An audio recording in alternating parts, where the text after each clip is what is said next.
Hi guys, welcome to my channel. My name is Cindy and I am with my husband today, John. Say hello. Hello.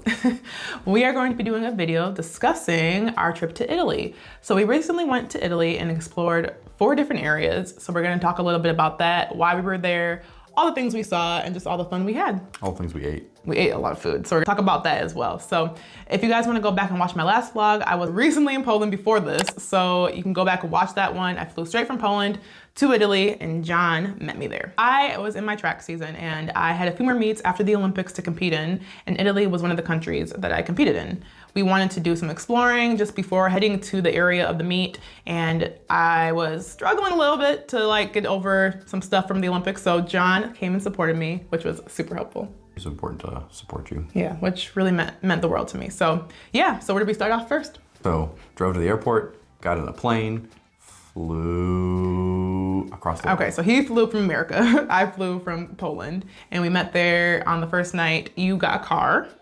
Yep. So we drove a rental car, which I never experienced. I like how you say we. Okay, yeah, I didn't actually drive. So I kind of have experience that other people have driven me. But John, for the first time, right? Drove overseas? Yeah. Yeah, so that was really cool. We headed to Italy, and look who I see. Husband. Ciao bella. We are in a car that we rented. Well, John rented. Yeah. I didn't actually do anything, but we're here now. So now we're headed to dinner. Tell them how it was. Was it? Well, I was concerned, especially because people have horror stories about driving in Italy. But I think it's like anywhere you are. Like the driving in a city is always terrible in every country. Yeah. Some countries may be a little bit worse. But where we were was sort of the countryside, and it wasn't that bad. Yeah, like, no, he did really people well. weren't crazy drivers. Yeah, he welcomed me with the car. I came a little later than he did. He was early. He had I got early you a flight. car. I was like, "Hey, husband," and he just surprised me. Well, he didn't surprise me. I knew he was getting in the car. I was coming with a but it was nice to see him there with it. So we drove from the airport, went straight to food because I was starving. And where did we go? We went to sushi, which was in the same building as our hotel. Yes, and it was really good. All right, we are in a sushi buffet in Italy. And here's what we got. Some California rolls, some soup, everything. It looks delicious. I've never seen cream cheese applied to sushi with a cake tip. Me either. Like a pastry feels tip. like a cake. So we did all you can eat there. sushi. Yeah. And it was good sushi. I liked it. John thought it was pretty average. Apparently, northern Italy, at least, sushi is everywhere. Like super popular. Super popular. So many Everywhere we sushi went, it was like places. sushi, sushi. I can't even say it right. Yes. Sushi. Repeatedly. Say that 5 times fast. Sushi, sushi. Anyways. It was good, but it wasn't popping. Yeah. And we also got there at like 9 p.m., mind you. Which so I don't know may if that have could had something to do with it, but it just, so I'm used to the sushi that we have here, and they do a lot with sauces and flavors, and there's a lot. It was pretty basic going on, sushi. Yeah, right? it was pretty basic. And so it was good. There was nothing bad about it. And we have had sushi here that we were like, okay, this is weird. Yeah, but this one was better than average, I think. Yeah, but it wasn't like his favorite. It just didn't have kind of like the flavor explosion. After we ate that, John had a surprise for me when we came back. Asked her if she wanted to play a little game. We'll insert some footage here of what that is. All right, so John is about to surprise me with something interesting. So, you want to play a little game? Uh-huh. How many bags can you fit inside of other bags? No. We can play a little game of cards. Okay. Okay. So we can play cards. Okay. Or you wanted to play. This has the same number of cards. Okay. That's so the thing funny. is, my fingers are gonna be too big for this game. yes, exactly. So I thought this was ridiculous, which it's like about a half-size card. Where did you find this? I can't even see it. Amazon, obviously. He loves to play Uno, which long-term watchers of the channel may already know this. And I was traveling, so I was like, all right, I'm trying to compact everything down as much as possible. And she's like, well, bring the Uno deck. And I said, okay, I'll put the Uno deck in my backpack. He did that. I didn't expect that. I was like, okay, it's gonna be our big old Uno deck and his big old backpack. He did not do any of that. We did not play the Uno right away. We went to bed because it was late. Yeah, it was and late. then we went to, we woke up, John had all the bags. All right, we're headed out of our first hotel in Verona. And this is my bag man right here. We look like backpackers.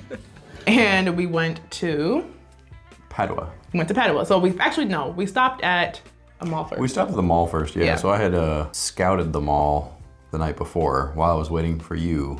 I flew into Verona a little bit before she did. Inserts map here.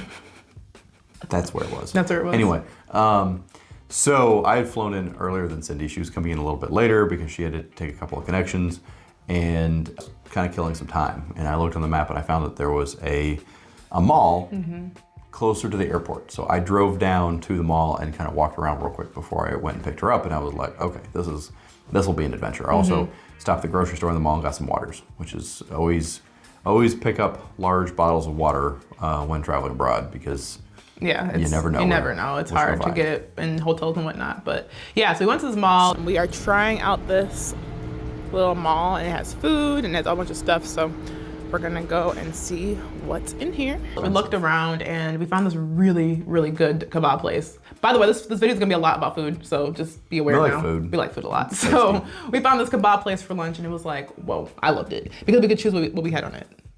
Yeah, and all their flavors were good to start with. We probably could have ordered anything on the menu, it would have been fine. Because the meat was really yummy. It was pretty tasty. If you're in Verona, you should go try a kebab. I don't remember the restaurant name, do you?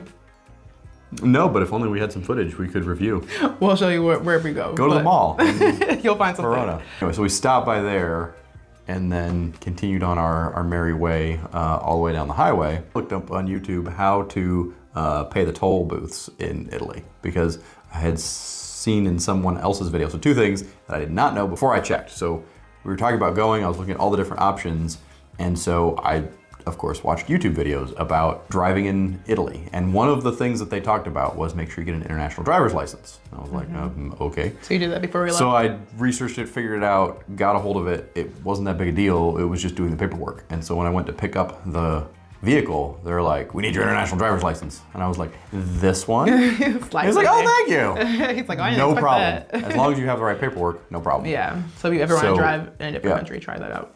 So yes, if you're driving in a different country, you should make sure you get that in advance. The other thing is people were mentioning that, I mean, every country you go to, their toll booths are however they work, right? So, but you need to know how to do it so you don't get stuck in line and everybody behind you is, stupido! So, I looked that up too, so I had a plan. I knew what to do. So when I got to the toll booth, I was good to go. There you go. No problem. He's an experienced European driver. Yeah, you always use YouTube, see what you can find. Yeah, so we went to like 4 different hotels in like 4 days, I feel like. Or was it 3 days? Well, I certainly did. Yeah, he did. We weren't in the same room. We'll talk about that in a minute. But we went to our first hotel, dropped things off, and then I went to the track. So the reason we were in Padua was because I had access to a track. And some of you might not know, but getting access to tracks is very difficult. So I had known some other... Sometimes. Depends on where you are. Yeah, so in Italy, I had known some people who trained in the area and they said, hey, you can come to our track, but that meant that British John and teammates. so that meant that John and I had to drive a little bit from the other location before the other meets track was available. Show you guys the track that I am currently at. So this is Padova. And am I saying that right? Padua or Padova? Okay, Padua or Padova. Anyways, this is a track that one of my British teammates trains at. So I am here to train in between my races. So that's why we were in Padua. We could also explore. It was literally like 2 days before we went to the track meet. So yeah, that's why we were in Padua. Yep, it was on my list of places to check out anyway, because we had come up with a plan of coming in Verona and then leaving in Vienna. Insert map here. They're that far apart. Yep. And Padua's kind of in the middle. Yep. So when she found out that she had access to a track, we decided, all right, well, we'll do that first. Do that and then come back. Yep, so spent about 2 hours at the track. I'll share some of the stuff I did here. But yeah, did a hurdle session. It was really helpful. Had some nice people there to talk to us and they weren't super strict, which was nice. So yeah, didn't. The one guy was like, who are you? He was like, can you tell us? And there was like a little bit of a language barrier, yeah. But we got to the point where they knew that I had connections that were training there and they were fine with it. So anyways, got my workout in, which was really necessary because I wanted to perform well at the track meet. And then we got that done. We went to another place and tried some more food. Walking in to the food. You hungry? Let's see what they talking about. This one was. Don't we eat the horse's butt? Okay, why do you say it like that? It's not appetizing. Oh. We tried some horse. It was pretty tasty. We tried some horse in some like, was it like a ragu sauce, I think? So yeah, we tried horse in multiple different formats. Tagliata with beef sauce. Yep. And then he has the gnocchi with like a horse stew. So I don't know what this is, but. It's baby horse. Okay, baby horse. And then this is a steak. Fillet. Steak fillet. And then some potatoes. That one was tough because we don't speak Italian, and Yeah. we went to their country and demanded food. And that particular restaurant was a very, very small place in the middle of nowhere, and the people were super duper nice. Not a lot of English, but a lot more English than my Italian. But so, make sure you have your translator on your phone, because that helped us out a lot. We were Yeah. literally like passing it on to the girl, and she Yeah. was like, okay, well, she just read it, she type it up, she would give it back to us. It was so helpful. So, pro tip, Google Translate and download it to your phone, because we didn't have great cell service either. No. So having it already downloaded on the phone made all the difference. Also, when you're getting a car, if you're gonna be driving internationally, get the smallest car you can possibly get. Oh yeah, for parking. It gets better gas mileage, Yeah. and parking is much less of an issue. Especially in a city. Like we had to figure out little spots to park a car, and it was a lot. I'm happy he was driving. Thank you, dear. Yeah, it was very relaxing for her. I mean, not really, because I just still stay up and help you. I can take naps. But You definitely took naps when I we were took driving to maybe Padua. one, maybe You one. were like, okay. Anyways, I helped him and out. I was like, Anyway, so moving on to, I think, day 3 at this point. The next day, I had one more track session before I had to leave again, because I had to make sure I got that in. Did that first thing in the morning. It was a Saturday, and they said they were going to close early on, so we did that as soon as we woke up. we didn't get any footage of this one, but I had a little side quest to go try to find some ice for Cindy. Oh my goodness, I wanted to make an ice bath, and he like, did you go to 2 places, or you went to 2 different places? I think At least one. there's no maybe ice 2. in all of Italy. And I mean, there must be some somewhere, but it definitely wasn't at the self-serve ice thing by the gas station. It looked like it hadn't worked in decades. Yeah, so we spent extra money on a hotel room with a tub so I could take an ice bath just for us to not find any ice. Well, the bartender gave us some ice. Yeah. She made a Cindy martini. Yeah, I literally was just sitting on some ice in a tub. I wish I had gotten a photo of this. But yes, it was not a nice bath. Afterwards, came back, checked out of our hotel, took a shower, did all that stuff. Just a little outfit check. My skirt, slippers, white tee, sunglasses. Beautiful day. And then we went to the Basilica in Padua, which was very beautiful. And we asked the hotel, even though we were checking out. First off, we asked them if we could do a late checkout, and they said no. So we said, okay, can we leave our bags? And they're like, yeah, sure, no problem. We've got a room for that. So I didn't want to leave stuff in the car. Probably wouldn't have been a problem, but never a great idea. Any city you're in, anywhere, is to leave bags in a car where people can see them. So the hotel was really cool. Always ask what they can do for you. There, we got some more food. We did. Which was also delicious. Yes, we got another kebab that was good. We got some gelato. We were kind of watching the clock because Cindy wanted to get I had to treatment. Rovereto by a certain time. Yeah. So we couldn't do too much with her, working out in the morning, doing a little bit of sightseeing. Also, side note, sorry, Rovereto is a place of where the track meet is at. We're kind of going all over the place, so we'll insert so Rovereto here's the map. here. Verona, Padua, Rovereto's up here. Yes, we had to drive all the way back up, so it took about almost 2 hours, I think. Was it 2? About an hour and a It half. was a little more than that. Oh, 2.5 maybe. Okay, so we had to drive up north, and I'm gonna share some footage here because this is my favorite part. It is so beautiful driving up north in Italy, you guys. I recommend it. If you ever wanna go up there, try out Rovereto or Trento. I believe that's what the other place is called. Super beautiful. We really love the views, and we got dope footage and pictures and all that stuff. Yeah, really, really beautiful. Definitely worth checking out. You could make a whole vacation of just visiting Rovereto. There are trains. I looked at all the different options, and I ended up getting the car because we needed the flexibility of all the different places we're going. But they do have a train line that goes up from Verona to the Rovereto area. So we eventually made it to Rovereto, and we had 2 different hotel rooms. So do you want to tell them about this part?